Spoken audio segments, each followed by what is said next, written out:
Hello and welcome to Unacademy IAS English, a one-stop destination for the English medium civil services aspirants. A very good morning and welcome to the daily Hindu news analysis. So let's begin today's discussion by first looking at the topics that we are going to discuss. From the Delhi edition of the Hindu, I have chosen a total of 9 articles.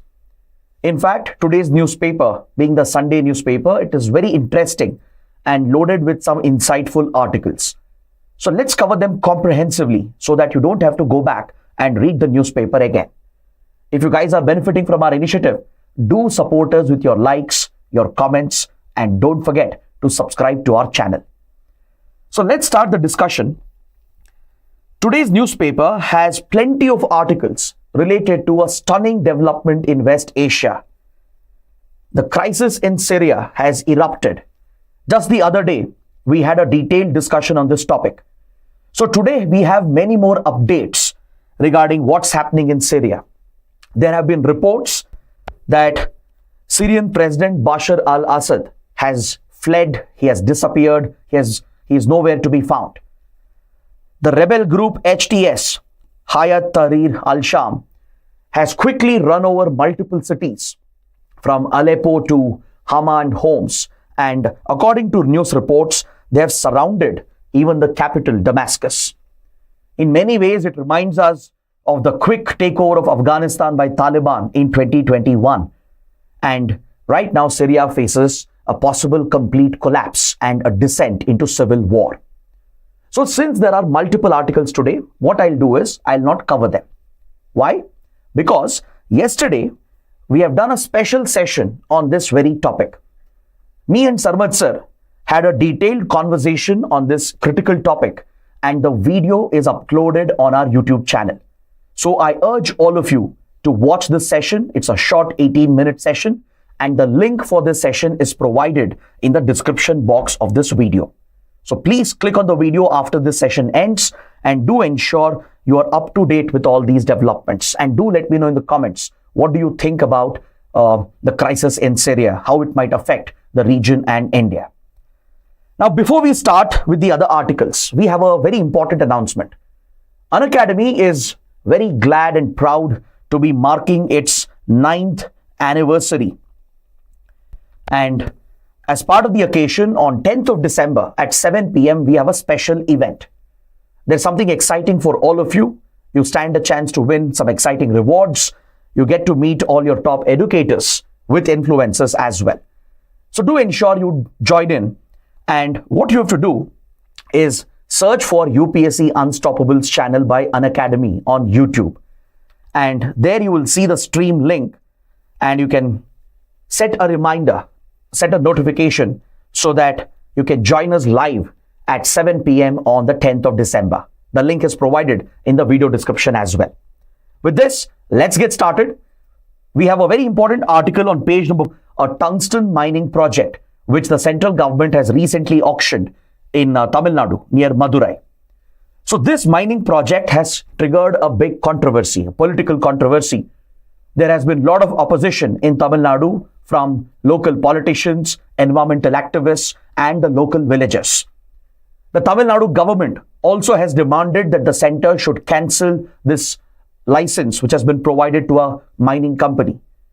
So let's dive a little deep into this topic and understand everything related to this important issue. First of all, we need to know why tungsten is important.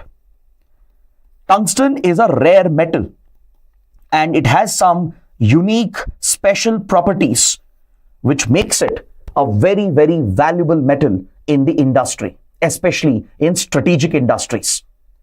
So let's take a look at the unique properties and applications of tungsten. And based on that, it becomes easier to understand this topic. You'll get to know why the union government is pushing for tungsten mining. And we'll also discuss the other side and why there is opposition against this mining project. So tungsten, as a rare metal, it has some very interesting and unique properties. It has a very high melting point, which becomes crucial, especially when you're making key components, let's say in aerospace and in the defense and weapons industry.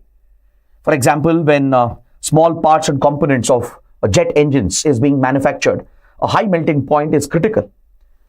It has high density and high hardness, which adds to the durability of this metal.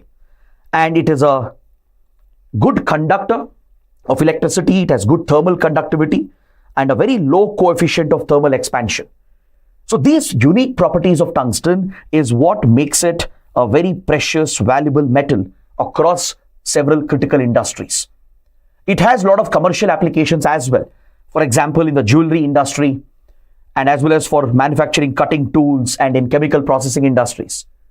But what is really important about tungsten is its application in the strategic sectors. In defense, aerospace and space, weapons manufacturing, and as well as in clean energy. So essentially, across these high-tech industries, tungsten is a very valuable metal.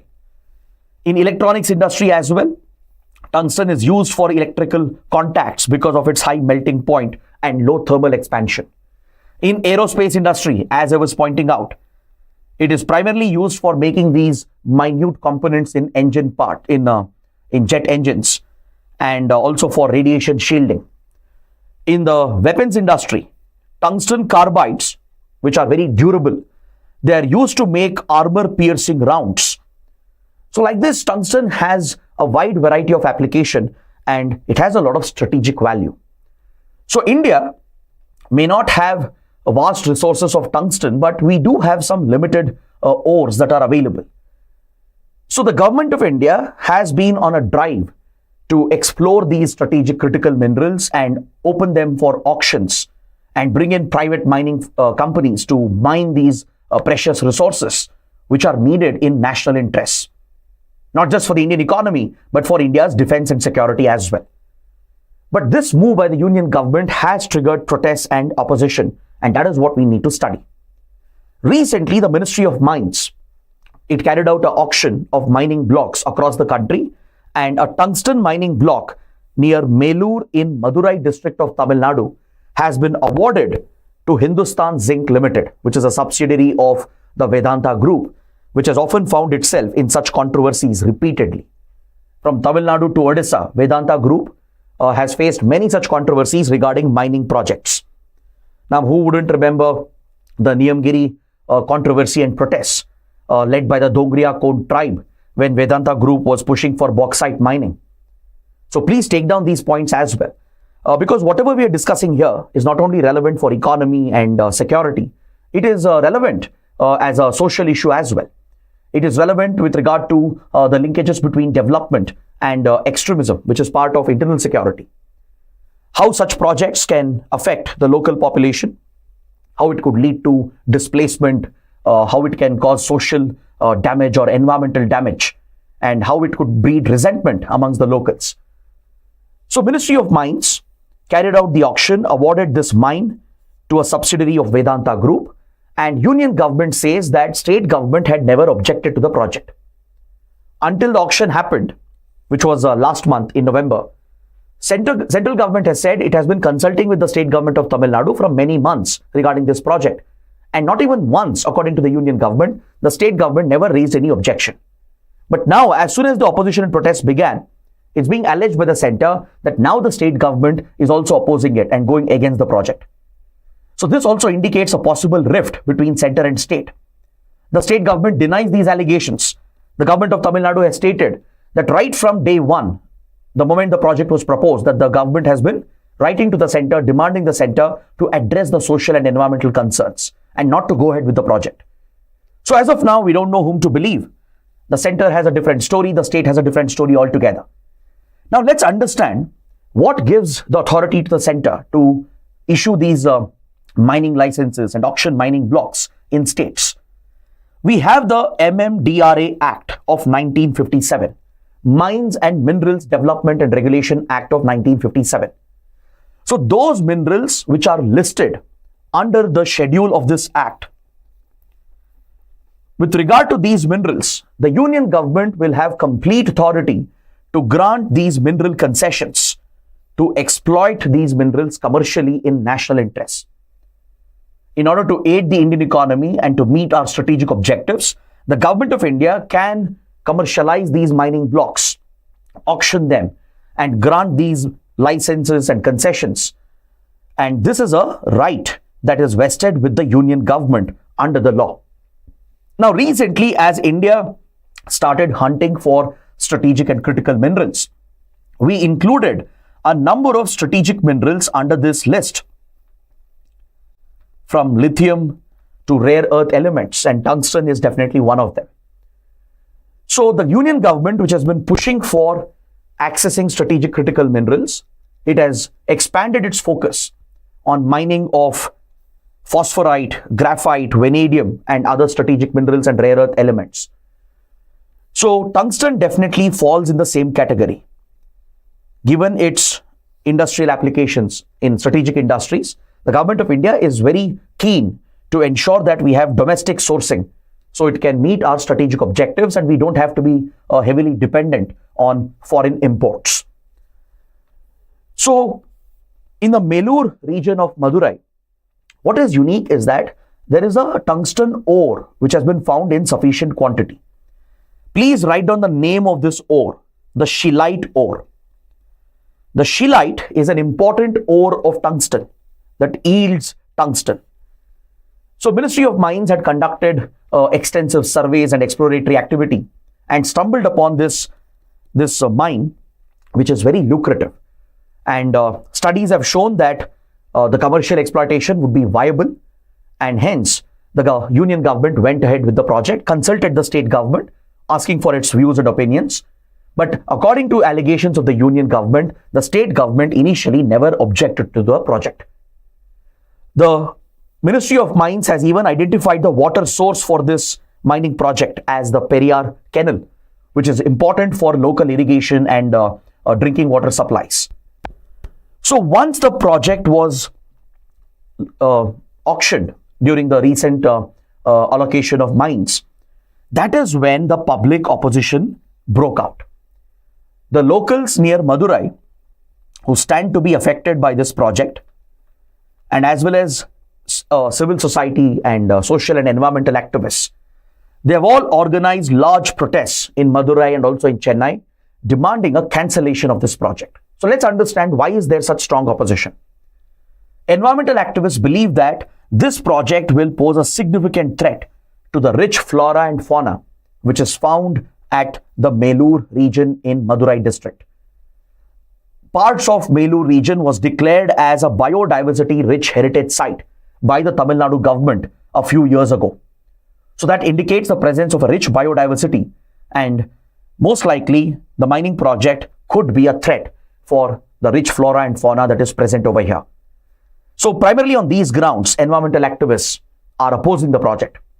And also, the cultural heritage of the region could be threatened because there are several Hindu temples and Jain beds that are located in the Melur region of Madurai district, which could also face significant damage because of the mining project. And also don't forget the pollution that could be caused by such a large-scale mining project.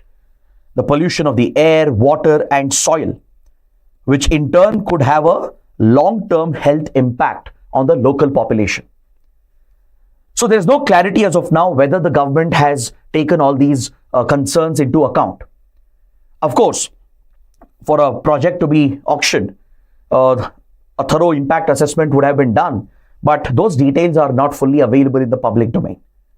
The activists and locals are alleging that the union government never consulted them. It never held local consultations on the health impact and environmental impact of the project. So on these grounds, we are witnessing strong opposition, both on environmental grounds, social and cultural grounds. So this indicates that there is something wrong with regard to relations between the government of Tamil Nadu and the central government. In fact, we have seen the relationship being disrupted from a long time, given the fact that the ruling parties at the center and state are different parties essentially. And there has been a standoff quite frequently between the central government, the Modi government, and the DMK government in Tamil Nadu. So is this a mismatch in communication between center and state? Or was the state on board the project initially, but now that protests have started, has the state government done a complete U-turn, right? So we don't know as of now, because both sides are alleging that the other side is at fault. The Ministry of Mines and Government of India have stated that they consulted the Government of Tamil Nadu. They discussed all the issues and concerns, and only then they went ahead with the auction. But Government of Tamil Nadu has said, we raised these issues repeatedly with the centre, but it was never addressed, and now the centre has gone ahead and used its powers under MMDRA Act and auctioned the mine. But what is also interesting is that some of the lead protesters, they were also involved in other similar protests in Tamil Nadu against some big projects which were of national importance. For example, the protests at the Sterlite copper plant in Thoothukudi. I'm sure some of you would remember the large-scale protests at the copper plant, the copper smelting plant in Thoothukudi. Then the Kundankulam nuclear power plant in coastal Tamil Nadu also had faced large-scale protests. Then the neutrino observatory that was pushed by the Government of India for neutrino studies in the Theni district also saw large-scale protests.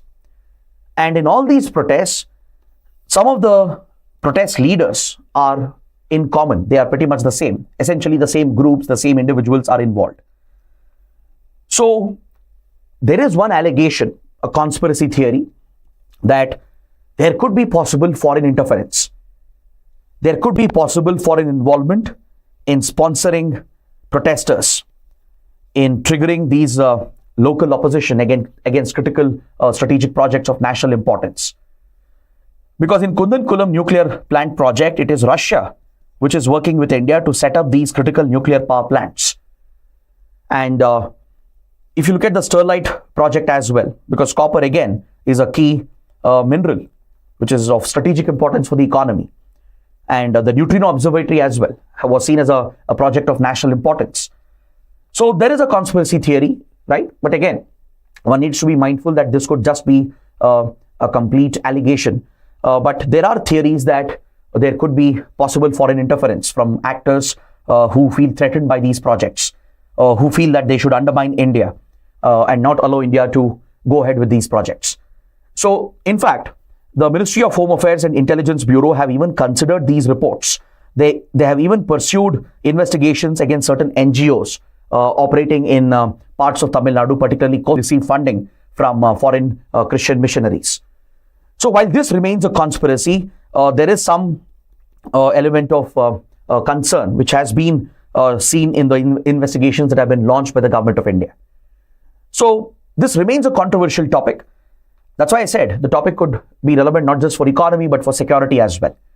So let's see how things will develop. This is the current situation with regard to this critical project. Now, what kind of question can you anticipate here? Most likely the question will not be on the protests and the crisis or the controversy itself. Maybe there will be a question on tungsten, its unique properties and its strategic applications. Or a question on how the government should build consensus when pushing for large projects. Or how to deal with local opposition that builds up against critical projects. How do we ensure that every stakeholder is taken on board? How do we address the genuine social concerns, environmental concerns, which are being raised with the local population? You can't simply brush them aside. The government can't simply ignore the local concerns. So based on this, you can anticipate questions. So let's see if you can write a good answer for this question. Please post your answers in the comment section as well. Now let's look at the next article on page 13. We have this interesting article related to malaria and the new technological advances which are happening with regard to malaria control. So let's understand what are the new advances that have happened when it comes to tackling malaria.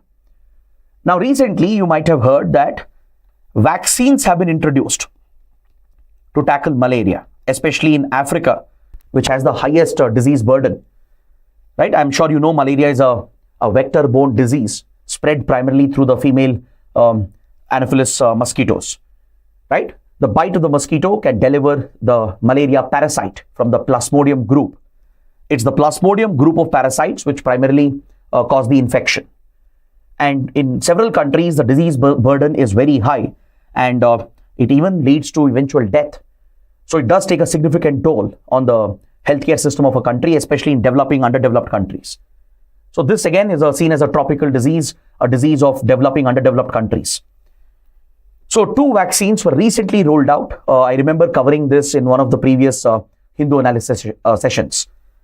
So in Africa, a couple of vaccines have been rolled out, but these are traditional methods of fighting a disease. But today, genetic engineering is being applied to combat malaria.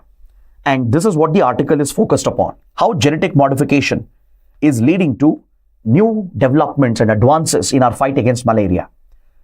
So around the world, scientists, researchers have been working on genetic modification of mosquitoes, essentially to contain the vector and thus control the spread of the disease. For example,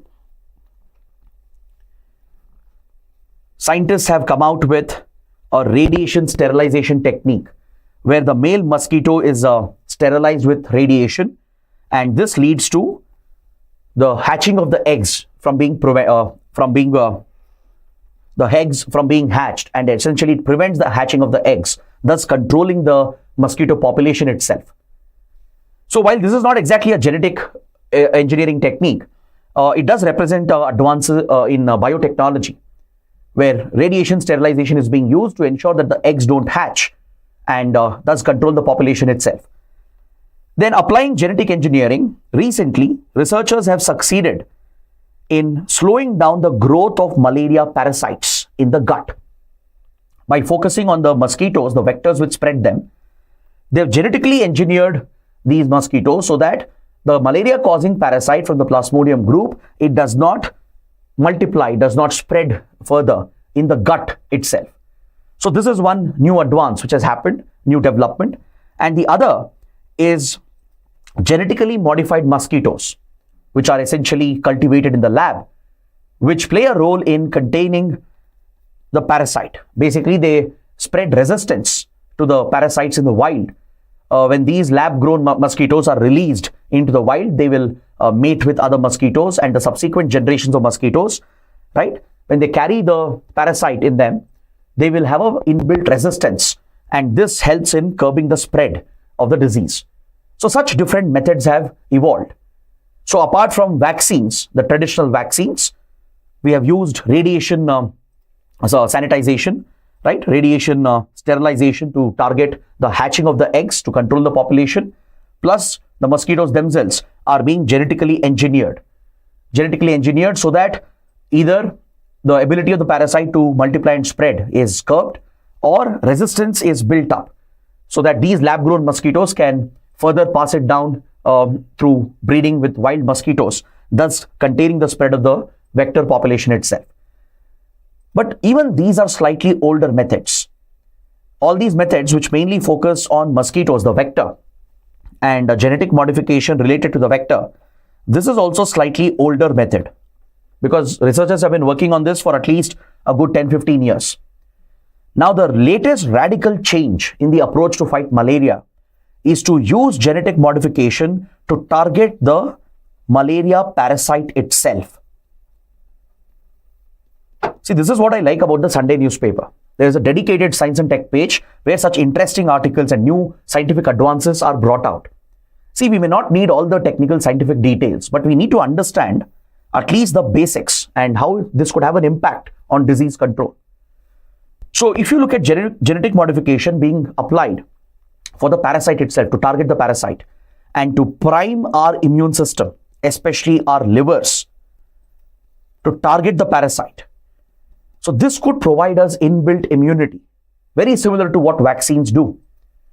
So what researchers have done in a recent research, they have basically worked upon the parasites which cause the infection, and they have designed these parasites in such a way that they will survive only for 6 days.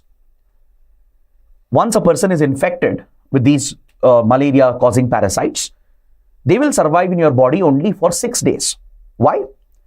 Because studies have shown that When we are exposed to malaria parasites, and if it lasts for up to 6 days, that is when your liver primes up itself and achieves the best possible immune state. Because tomorrow, if there is a real infection, your liver would know how to fight back the parasite. So livers essentially play a critical role here. Studies have shown that malaria infection doesn't translate into symptoms unless and until the parasite enters your bloodstream.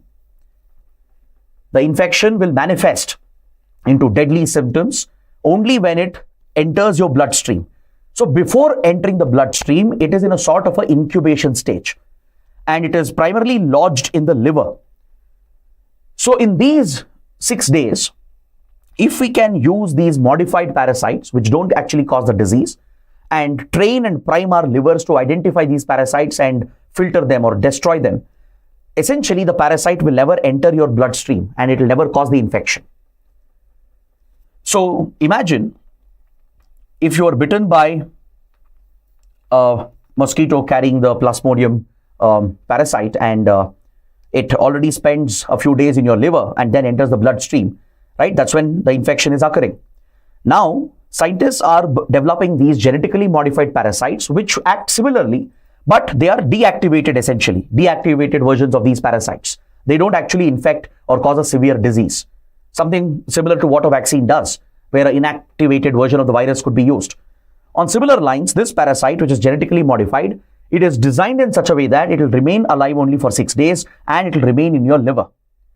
This essentially trains your liver, primes up the liver to identify these parasites, and next time when there is a real infection, it will take out the parasite, it will fight back and ensures that it will not enter the bloodstream, thus preventing the infection.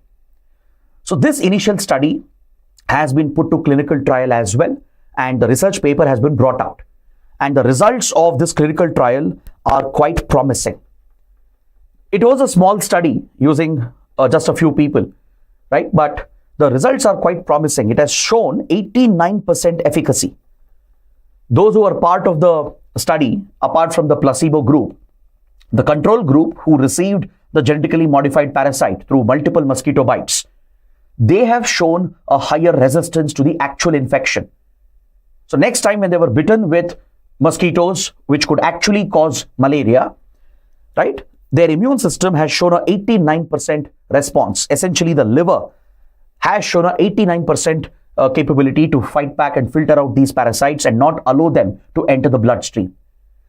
Of course, one needs to take this with a pinch of salt because the study contained a very small group of people. So it is not entirely correct to assume that this strategy is going to work, but it definitely represents a major breakthrough, a significant breakthrough. This could pave the way for larger clinical trials with a larger and a more diverse population to test out whether this strategy would work.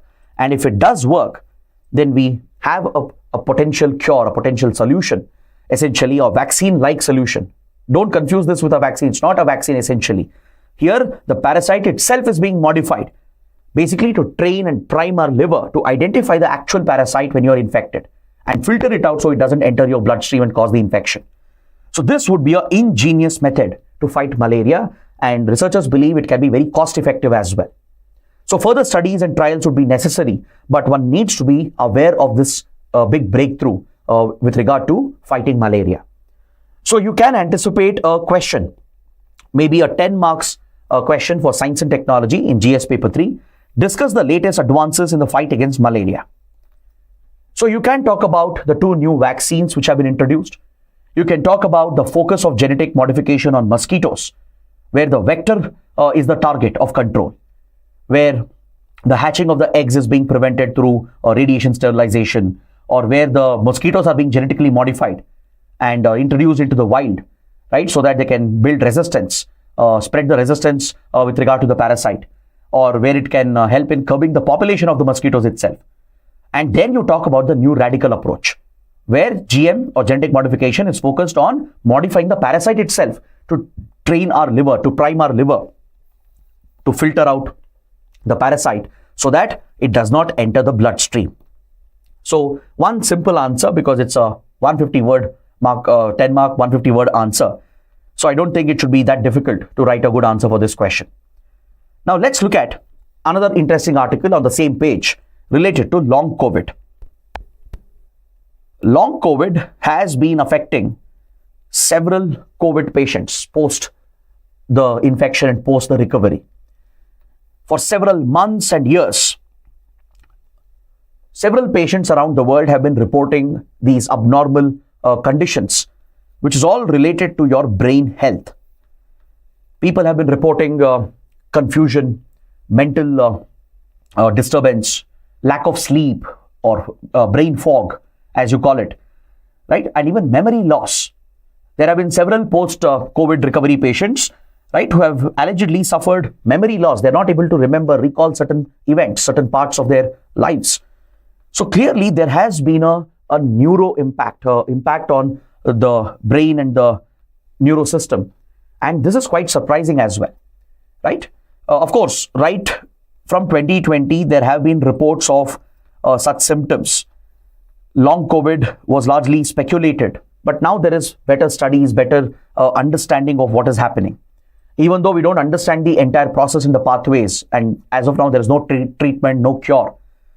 At least the progress which is being made in last 4 years is very important, because this could help in improving the quality of life for several people around the world who are suffering from long COVID symptoms. So what is long COVID essentially? Long COVID is a long-lasting, a long-term impact of COVID left behind by the COVID infection, where primarily the brain function and neurological functions are affected and compromised. MRI scans have shown that people reporting these symptoms, such as brain fog, confusion, mental disturbance, lack of sleep, and memory loss, the MRI scans have shown a clear impact on their brain tissue. Certain parts of the brain, the size itself has reduced in some COVID patients, and researchers believe there is a link between COVID and the degeneration of the neurons and the brain tissue. Now, this is quite shocking. How can a respiratory disease, COVID essentially primarily is a respiratory disease, how come it is affecting brain neurons and brain tissue and affecting brain function? So this is something which was never understood clearly, and now there is better research and better studies which gives us at least some idea as to what could be happening.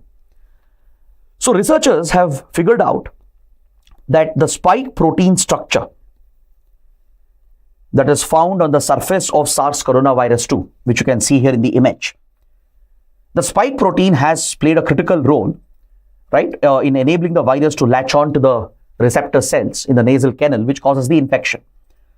Now, eventually, once you're infected with COVID, the spike protein could be broken down and the spike protein remains in the body. So studies and scans have shown that the spike protein could be playing a role here. The spike protein structure, which is found post-infection as well, this could be reaching your skull, and it could be affecting the function of the bone marrow, which is found in the skull. We have a very unique bone marrow in our skull, which is very different from the bone marrow found in other parts of our body. So brain bone marrow plays a critical role, a very unique role. And in our brain, we have something called microglia, which plays a very important role in brain immune system. The brain has its own type of immune system, which is formed by the combination of the brain bone marrow and the microglia. Microglia are like macrophages in the other parts of the body. You might have studied about macrophages. Macrophages are like gardeners. Gardeners, basically, they prune the grass, they remove all the debris and dirt and clean up the garden, right? Similarly, macrophages in other parts of the body, they remove all the debris, the left behind dead material of parasites and pathogens. They eliminate the virus from your body, right? So macrophages play a critical role.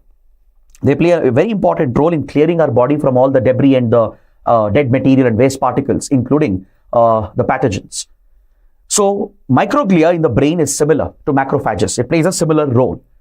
As part of the brain immune system, microglia with the bone marrow, it helps in taking out the remnants, the debris of such pathogens. So the functioning of microglia and the bone marrow has been compromised by the spike protein structure. Researchers have injected the same infection to mice to study how it is affecting their neurological function.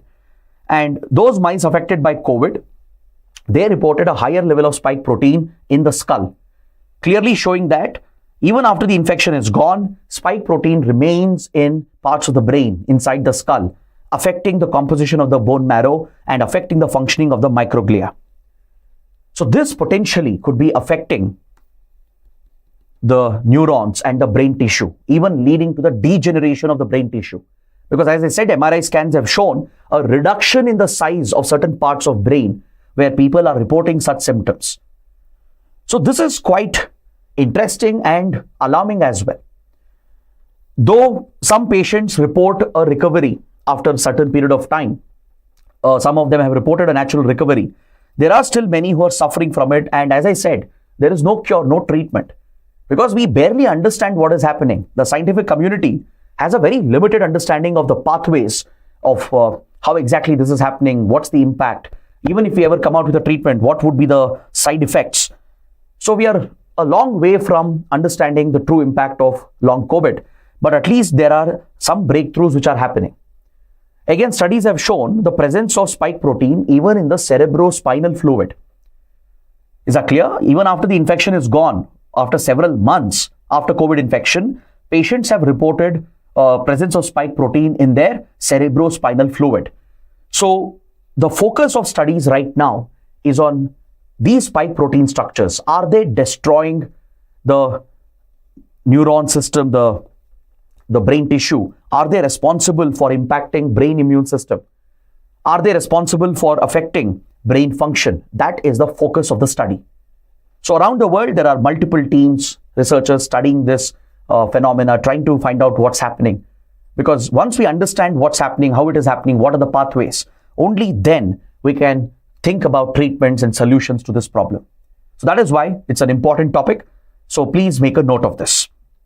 Next, we have an update from the textile industry, a very important update. On page 12, we have this article. There have been rumors spreading in the textile industry, which has caused a lot of shock in the garments and apparel industry, that GST on textiles, on certain apparels, might be increased to very high levels.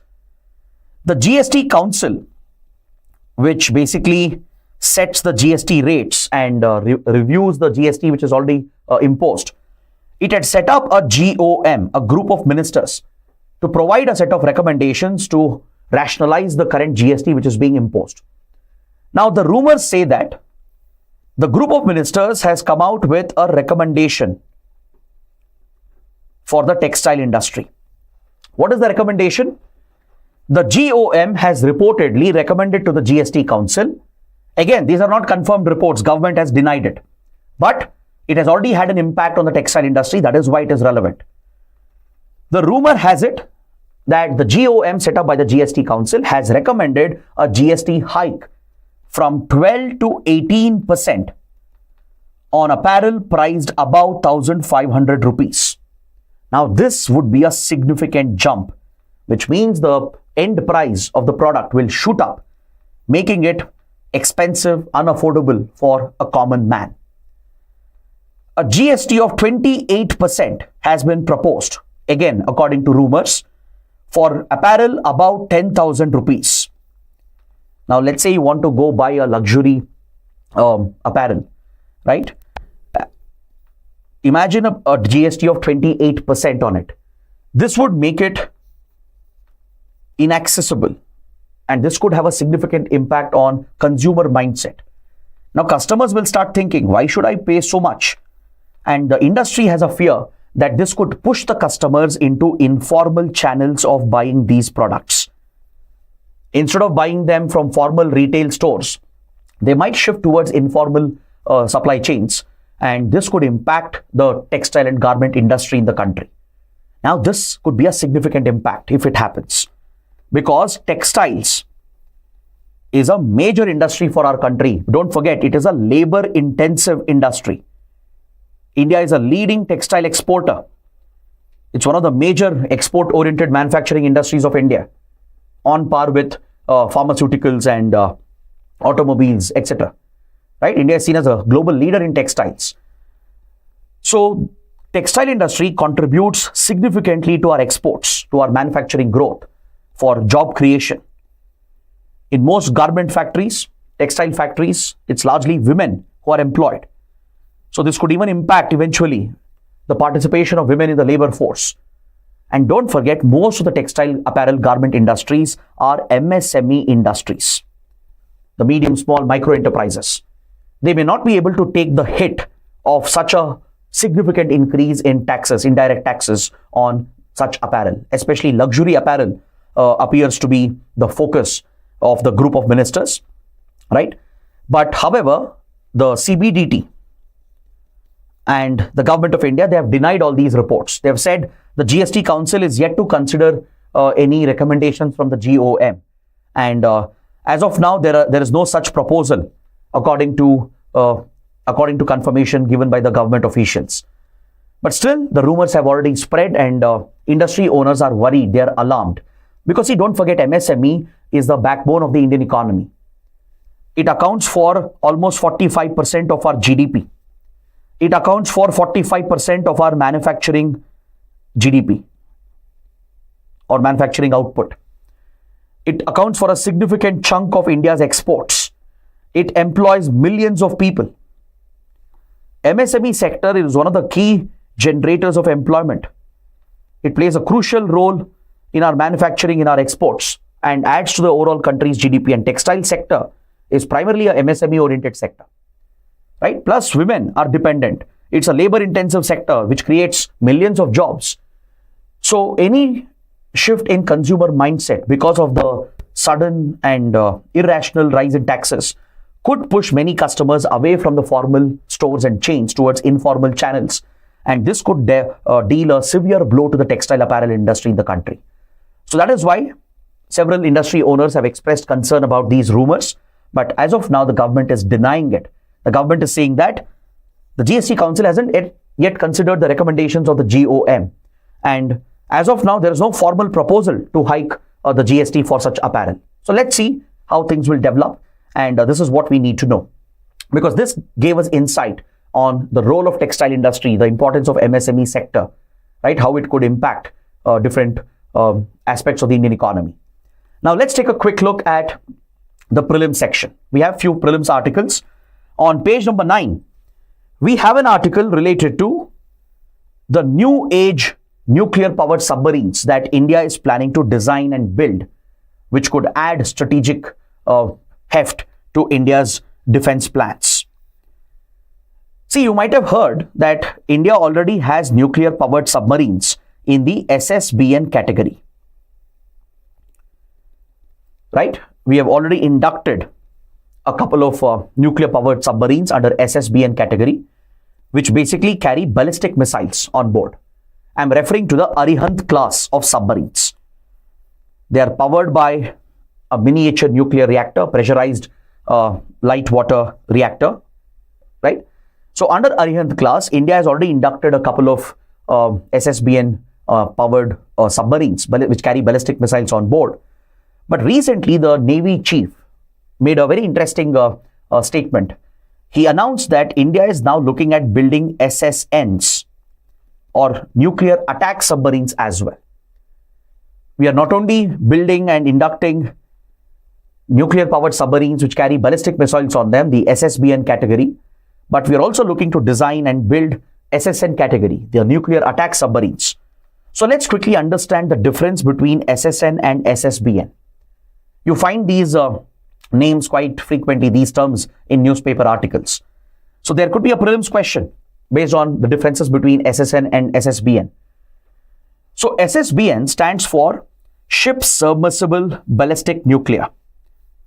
Essentially, a submarine powered by a nuclear engine, right? Propulsion is nuclear, carrying ballistic missiles on board, which means it carries nuclear weapons on board. It's not only powered through nuclear propulsion, through a miniature nuclear reactor, but it carries nuclear warheads with delivery systems, which is a ballistic missile. Correct? So this is mainly meant for strategic deterrence and to establish the second strike capability. It is mainly meant to establish the nuclear triad, to show to our enemies that, look, we have the ability to launch nuclear weapons from all three mediums, from land, air, and underwater.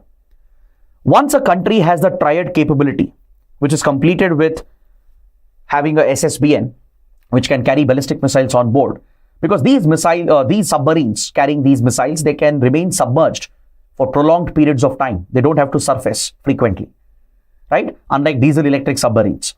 So they have more stealth features, they can evade enemy detection, and most likely, these are the only platforms which can survive a possible first nuclear strike.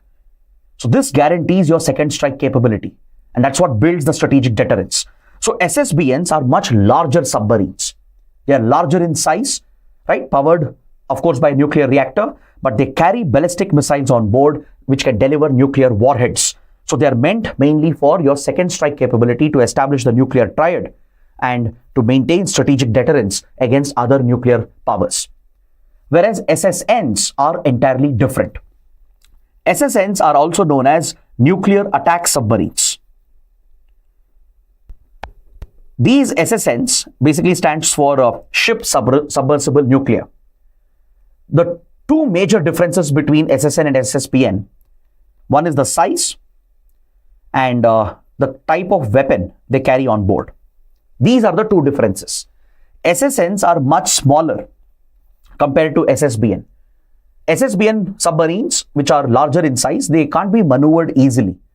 Whereas the smaller attack submarines, they can be quickly maneuvered, which means they will have a tactical advantage during battle. In a real world battle environment, SSNs can quickly maneuver. They can move faster as well, and they can be very, very effective for short range attacks. So they carry a different set of weaponry. They don't usually carry ballistic missiles on board. They don't have these long range ballistic missiles carrying a nuclear warhead. Rather, they will carry cruise missiles, which of course could carry a nuclear warhead. They will have cruise missiles and torpedoes as compared to long range ballistic missiles. So this is where SSNs are different from SSBNs. They are smaller in size, easy to maneuver them, and they carry cruise missiles and torpedoes. But of course, the cruise missile can have a nuclear warhead, but mainly meant for short range attacks, mainly meant for use in the actual battlefield and to gain a tactical advantage over the enemy. Whereas SSBNs are for strategic deterrence, carrying nuclear weapons on board, which will be fired through and delivered through a ballistic missile. So that is the primary difference between SSN and SSBN. Now, where does India stand? As I said, India already has a very mature SSBN program. Under Arihant class, India has already inducted two nuclear-powered submarines. One is INS Arihant itself, the lead vessel in this category, right? They are powered by a pressurized light water reactor with enriched uranium, largely built indigenously. The reactor was designed indigenously as well. And this has been a tremendous success for India's submarine and nuclear program. So INS Arihant was inducted, commissioned into service in 2016 itself, back in 2016. Then recently, just in August 2024, the second submarine under Arihant class, INS Arigat, was commissioned. Clear?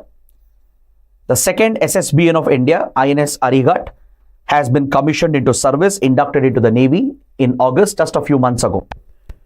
So this has already enhanced India's nuclear triad status and strategic nuclear deterrence. Next, we have a third submarine under Arihant class coming up, INS Aridhaman, which is undergoing sea trials as of now. So very soon, even this will be inducted and commissioned into service. There is a fourth Arihant class submarine, which as of now doesn't have a name. It's only referred to as S4. So India is building a total of 4 SSBNs. 2 of them are inducted. One is going through sea trials. The fourth one is still under construction. Recently, the hull was laid and it was brought into the sea as well. But maybe it will take some more time for India to complete this and commission this into service. So this is about India's SSBN program. Until now, we didn't have a SSN program. Until now, India hadn't built nuclear attack submarines. So now the Navy chief has announced that the Cabinet Committee on Security has approved India's indigenous nuclear attack submarine program. So the design and development of these attack submarines is likely to take 4 to 5 years minimum. And once design and development is completed, once the design is frozen, the construction might take another 5 years. So we are looking at a minimum of 1 decade for the induction of the nuclear attack submarines. That's why the Navy chief recently stated that mostly by 2036-37, India might induct its first nuclear attack submarine. Now, this article also mentions the cooperation we are getting from Russia with regard to nuclear submarines of India. Russia has leased its nuclear-powered submarines to India repeatedly to help train the Indian Navy. INS Chakra 1 and Chakra 2. These were nuclear attack submarines under the SSN category that were already leased to India. So it was used by Indian Navy to train the submariners. Now we have recently signed a contract for a third submarine to be leased. A third submarine was supposed to be leased by Russia to India, but now it has been delayed because of the delays caused by COVID-19 and the Russia-Ukraine war. Russia has not been able to deliver this submarine for training purposes. So now Russia has indicated that maybe in another 2 to 3 years, it will deliver this submarine on lease to India. But previously it has leased INS Chakra 1 and Chakra 2. So these are some key pointers that you need to know regarding our nuclear submarine program. Next, BSF deployment moved to the zero line along Bangladesh border. See, along international borders, we have something called the zero line. The zero line essentially is also referred to as the no man's land. When you have a settled international border between two countries, right? And if it is a hard border, if it has been fenced, the exact boundary line and around 50 to 100 meters on both sides. This is often designated as a no man's land, which doesn't belong to either of the countries essentially. So both sides often stay away from this zero line, which is the exact location of the border. And at least for 50 to 100 meters on both sides, it is designated as a no man's land. This is standard international practice. Generally, troops are not deployed here, patrolling is not done. Although you have a right to do that on your side of the territory. But generally, both sides would have agreed that will not deploy troops here, they'll stay away from the zero line. But now, given the developments in Bangladesh, the emerging crisis, the possible influx of illegal migrants, refugees, the BSF, which is the border guarding force responsible to protect India-Bangladesh border, has been gearing up for the challenge. And BSF has now moved some of the troops right till the zero line. Because see, farmers here in West Bengal especially, they had a long-standing demand. Because farmers near the border areas, if they wanted to access the farmland present at the chars, they had to get permission from BSF each and every time. If they had to cross the BSF checkposts and reach the chars where their farmlands are located, I'll explain what chars are, don't worry. If they had to reach these chars to access their farming land, they had to get permission each and every time. So this was affecting the local farmers, their livelihood. So now the BSF has decided to make it easier for them while stepping up the patrolling right at the zero line. So what BSF has done, it has moved the troops right till the zero line, deployed them at these chars. So what are chars exactly? Chars are a unique feature found along India-Bangladesh border, especially in West Bengal. The Padma river, which is basically the Ganga in India, Padma, once it crosses to Bangladesh, it becomes the Padma. So this mighty river, it brings a lot of sand and silt and sediments. This gets deposited to form these small pieces of land. And these are temporary. They are not permanent. Sometimes they appear, they disappear, depending on the flow of the river. Sometimes it gets submerged or it re-emerges, or sometimes it gets completely washed away and a new char will get formed. So these are temporary pieces of land, very small pieces of land formed by all the sand and silt and the sediments and deposits brought by the Ganga or the Padma. So farmers often cultivate on these chars. Traditionally, they have practiced farming. But these chars became inaccessible to the farmers ever since India, Bangladesh were created, and we have been guarding the border. Farmers have to get permission from BSF to access these chars. But now the BSF troops and checkposts have been moved right to the zero line itself, so that farmers can now have easy access. Plus, it will step up our vigilance, our surveillance of the sensitive border. Now, please write down that West Bengal shares a 2,216 kilometer border with Bangladesh. Out of the total 4,096 kilometer boundary, more than half of this border is between West Bengal and Bangladesh. So that is an important fact for your prelims. And please note down that India-Bangladesh border is the longest land border for India compared to any other international border. This is the longest land boundary for India, the India-Bangladesh border, stretching to 4,096 kilometers. Now, can you find out which other states share this border with Bangladesh and what is the length of that border? Please mention that in the comments. I've told you about West Bengal and the length of the border as well. Now, can you find out which other states share this border with Bangladesh and what is the length of these borders? Please let me know in the comments. Next, another defense related topic, again related to the Navy and Russia. Defense Minister Rajnath Singh is on a very important visit to Russia to take part in the India-Russia Intergovernmental Commission on Military and Military Technical Cooperation. During this visit, the defense ministers of both countries, India and Russia, they will discuss critical issues, including the ongoing conflicts, the crisis situations from Israel to Lebanon to Gaza to Syria to Ukraine. All these key issues will be discussed, along with the cooperation between India and Russia in the defense domain with regard to military technology. Russia has always been a key supplier and provider of defense equipment and defense technology to India.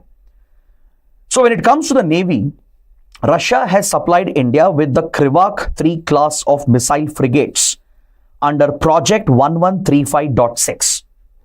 Please make a note of this. Under Project 1135.6, India has procured the Krivak 3 missile frigates, which have inbuilt stealth features. It's essentially a guided missile frigate with stealth features. So India has already inducted some of these vessels under different classes, such as the Talwar class ships. We already have 3 Talwar class ships which have been provided by Russia. They were all built in Russia, by the way, at the Baletsky shipyard in St. Petersburg. Then 3 ships under the Teg class were inducted, which were built at Yantar shipyard in Kaliningrad, which is a Russian enclave in Europe, right? So these facilities are important because Indian military officials are deployed here to oversee the construction of these critical projects. The Indian mission in Moscow, right? It keeps a close watch on these projects, and from the concerned force like the Navy, Army or Air Force, right? Those military officers are deployed as well as part of an overseeing team to see that the projects are completed on time and delivered as per the timeline. So now India has placed an order for another set of these guided missile stealth frigates under the Tushil class. So Defense Minister Rajnath Singh is visiting Russia primarily for this purpose, to commission the first of these 2 stealth guided missile frigates under the Tushil category. So at Kaliningrad, at the Yantar shipyard, where Russia builds them, so Defense Minister Rajnath Singh is going to launch this vessel, and eventually it will be dispatched to India. So this is something you need to note down. Clear? Next, the last article for today. The UN General Assembly has declared 21st December as World Meditation Day, an important topic for art and culture. And India has been one of the countries which was pushing for its designation. Given the role of meditation in one's mental health and spiritual health, given the relevance of meditation in Hinduism, Buddhism, Jainism, and also the links of meditation with yoga and Ayurveda, which are traditional forms of medicine, alternate systems of medicine promoted by India. India was pushing for designation of World Meditation Day similar to the International Yoga Day, right? On similar lines, World Meditation Day has now been announced by UN General Assembly to be marked on the 21st of December every year. So India, along with several countries, were pushing for it, because meditation is not something which is exclusive to Indian culture, Indian religions, or Indian forms of medicine. Meditation is seen worldwide in different cultures and different religions and faiths as well. So Nepal, Mexico, Andorra, Sri Lanka, Liechtenstein, all these countries with India were pushing for this, and all 193 members of UNGA have unanimously adopted this resolution declaring 21st December as World Meditation Day. So please make a note. So this completes my detailed analysis of today's paper. I hope you guys have understood everything. If you want the PDF of the session, please scan the QR code and join my Telegram channel. I'll be sharing it after the session. And also join our official Telegram channel of Unacademy IAS English. The link is provided in the description, because after the session ends, we conduct a daily quiz. We provide you practice MCQs, so you can revise these articles again and prepare for the upcoming exam. So I hope you guys have liked the session, understood all the topics.